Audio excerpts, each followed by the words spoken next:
Salam, mən Murad, həvəskar şahmatçıyam. Bugün şahmat dərsimizin 21-ci dərsidir. 10 qeyd etmək istəyirəm ki, onlayn şahmat dərsləri keçirilir Rus və Azərbaycan dillərində. Deməli, 2-ci, 4-cü və 6 bazar günlərində səhər qrupları boşdur. Ətraflı məlumat üçün aşağıdakı nömrə ilə əlaqə saxlaya bilərsiniz. Deməli, bugünkü dərsimiz 20 və 21-ci dərslərlə əlaqəlidir. Burada deməli 20-21-ci dərsdə daha doğrusu biz Qrob-Cibitundan danışmışdıq. Necə ağlar qaralara tələlər tətbiq eləyirdi və ondan bu günlərim o tələlərdən qorunmağı və kontratakanı göstərəcəm. Deməli, Qrob-Cibitu bildiyiniz kimi ağlarla J4 gedişindən başlayır. J4 biz oynayırıq D5, fil J2. Ondan sonra isə biz oynayırıq, daha doğrusu fillə J4-dəki piyadanı vururuq və burada ağlar da oynayır C4. C4 oynayıb keçən dərsdə göstərdiyim kimi, daha doğrusu 20-ci dərsdə göstərdiyim kimi biz vurduqdan sonra fil B7-dəki piyadanı götürür, sonra da topumuzu götürmək istəyir və götürür də və material üstünlüyü ilə ağlar qabaqda olur. Ona görə biz bu ilk tələdən qorunuruq və oynayırıq deməli C6. C6 oynadıqdan sonra ağlar dəyişirlər piyadaları və burada piyadalar dəyişdikdən sonra oynayırlar vəzir B3. Vəzir B3 gedişin məqsədi həm D5-dəki, həm B7-dəki piyadalara hücum edib piyada üstünlüyünə götürmək.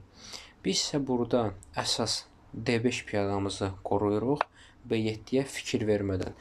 Ağlar təbii ki, B7-dəki piyadanı götürdükdən sonra biz oynayırıq at D7. Vəzirlə topu bir cinahda saxlayırıq ki, yəni vəzir topu qorusun. Deməli, bu gedişdən sonra ağlar artıq görür ki, deməli D5-dəki piyadanı ağlar götürə bilər. Yəni burada artıq qaralarda vəziyyət daha yaxşı olur. Çünki fikir versəz, ağlarda 3 dənə yüngül fiqur inkişaf olunmayıb və piyadalar da mərkəzi tutmayıb. Amma ağlarda isə bircə dənə fil F8-dəki fil inkişaf olunmayıb. Yəni ona görə həm inkişafdan da qaralar öndədir. Deməli, burada yenə də əgər D5-dəki piyadanı fillə götürməsə ağlar, yenə də qaralarda vəziyyət daha yaxşı olur. Deməli, əgər götürsə nə olur? Gəlin o situasiyada baxaq. Deməli, ağlar fil D5 vurdu. Fil D5 vurduqdan sonra bizim burada